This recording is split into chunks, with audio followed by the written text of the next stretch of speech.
السلام علیکم viewers, drama serial من مست ملنگ کی نئی آنے والی ایپیسوڈ بہت ہی زیادہ دھماکہ خیز ہوگی، جس میں ایک بہت زیادہ انٹرسٹنگ سٹوری کھلنے والی ہے، جس میں اسما اور واجد کی سٹوری سب کے سامنے آئے گی۔ ان کی اصلیت سب کے سامنے آئے گی، کیونکہ کبیر کو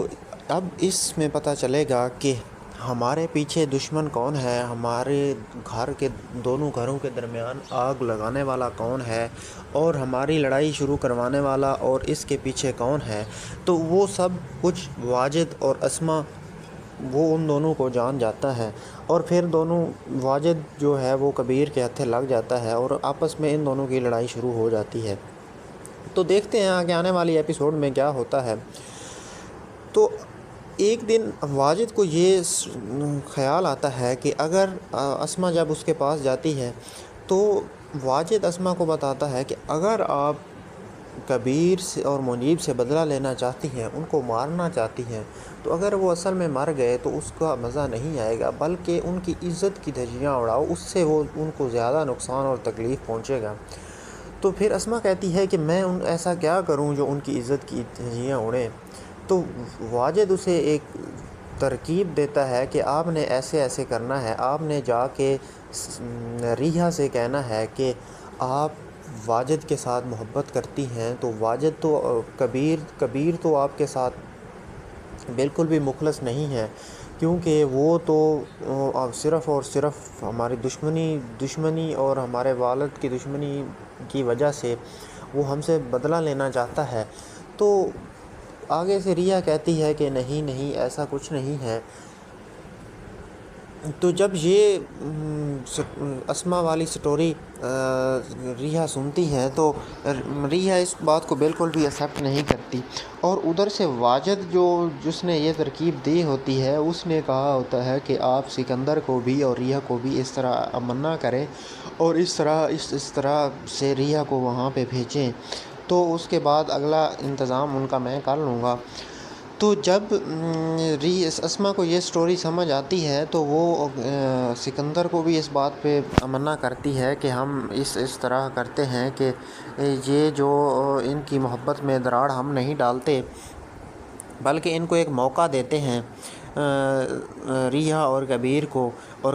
ریحا بھی اپنی تسلی کر لے کہ آیا یہ مجھ سے محبت کرتا ہے یا نہیں۔ تو سکندر بھی اس بات پر ایک بار تو ناراض ہوتا ہے، لیکن سکندر کو بھی اندر والی چال نہیں سمجھ میں آ رہی ہوتی کہ اسما ایسا کیوں کہہ رہی ہوتی ہے۔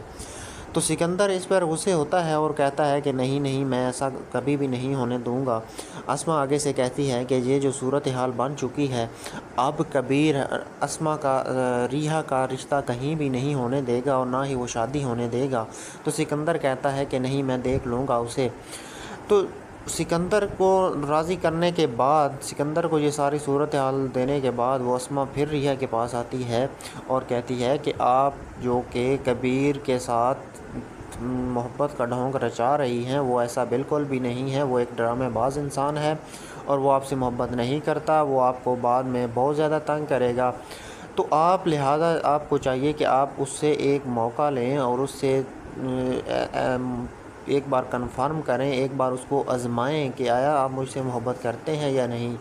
تو ریحا کہتی ہے کہ میں ایسا کیا کروں کہ ایسے کیسے اس کو آزماؤں، آپ تو مجھے اس سے ملنے تک نہیں دیتے۔ تو اسما اس پر کہتی ہے کہ آپ جائیں، آپ درگاہ جائیں، وہاں پر اس سے ملیں اور اس سے باتیں کریں اور اس سے عہد لیں کہ آیا وہ مجھ سے محبت کرتا ہے یا کہ ایسے ہی میری عزت کی دھجیاں اڑانا چاہ رہا ہے۔ تو جب ریحا جا کے اس کو کہتی ہے کبیر کو کہ آپ آیا مجھ سے سچی محبت کرتے ہیں یا نہیں، میں نے تو آپ کے بارے میں یہ باتیں سن رکھی ہیں، تو اس پر کبیر بہت زیادہ توجہ دیتا ہے اور سنتا ہے کہ آیا یہ ایسا کون شخص ہے جو ہم میں اور ریحا میں دراڑ ڈال رہا ہے۔ تو بعد میں اسے پتہ چلتا ہے کہ یہ وہ شخص واجد ہے۔ جب وہ واجد کو دیکھتا ہے اور واجد کو جب وہ پکڑتا ہے تو واجد کے ساتھ ساتھ پھر اسما کی بھی سٹوری اس کو سمجھ آ جاتی ہے